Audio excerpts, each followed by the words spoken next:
Hey everybody, how's it going today? Well, it's Sunday, about to be a Monday, and I'm up for my evening drive. And I'm just thinking about how delicate our systems are these days. And delicate meaning we did without them for a very long time, but they were invented, then they became oddities or whatnot, and then they became necessities. And how a very small thing to knock them askew will completely grind our society to a halt. And I'm not talking about one country or several countries or even continent. You just all the continents just knock it off kilter. Let me take a refrigerator for example.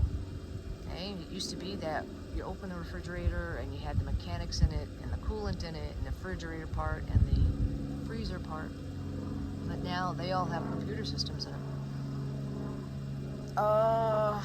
Same thing with the stove. But let's just take one thing.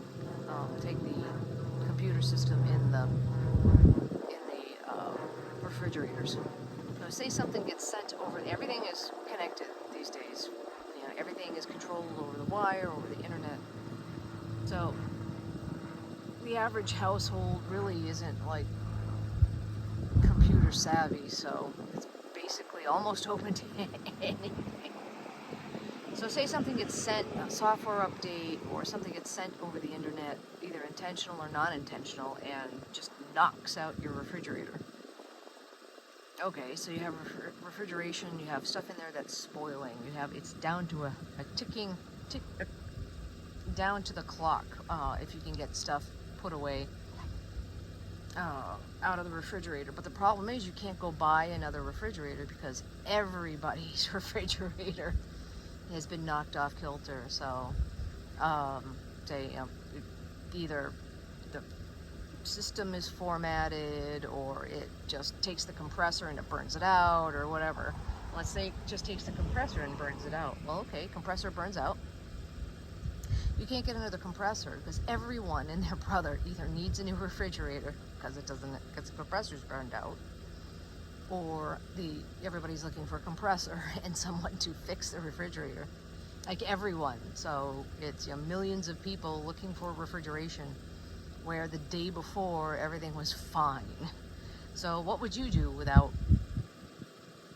the refrigerator for a foreseeable future? Or what would you do about the stove? Because all the stoves have computer parts and the same thing can happen. The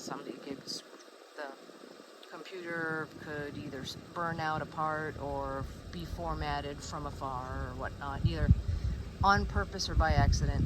What would you do without a stove for a month, or microwave or anything that has a computer in it these days? So the list of things is interesting because you have the microwave, you have stove, you have refrigerator. If you're lucky, you have a separate freezer, washer, dryer, and those are just the basics that you have. What happens if you can't use them for a month, 2 months?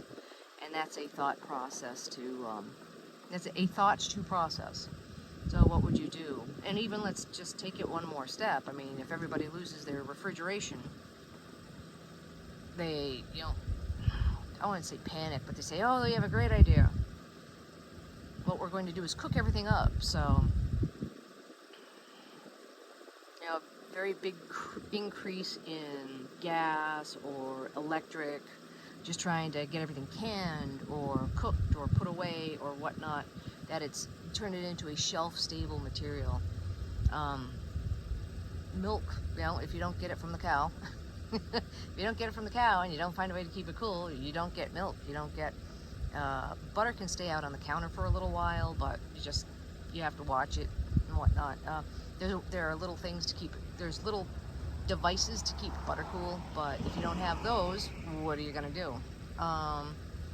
So things to think about anyway. If everybody uses a big uptick in electricity or a big uptick in gas, everybody is rushing to the store to get propane tanks and whatnot to grill grill, baby, grill. So you have shortages there as well. So it's just not just one thing, it's a knock-on effect. And if you're home, that's fine. If you're not home, something's gonna go wrong. You may not get there in time to save all of the contents of your refrigerator, what you're refrigerating. But that's just one example. So anyways, let me know your thoughts. What's going on. How would you deal with it? Could you live without your refrigerator for a month, 2 months, 3 months? Everybody would be running to the store to get shelf-stable food. And you saw what happened last time. That happened. Everybody's trying to get food from the supermarkets at the same time. All right. Okay. All right. I hope this finds you well. Take care. Bye.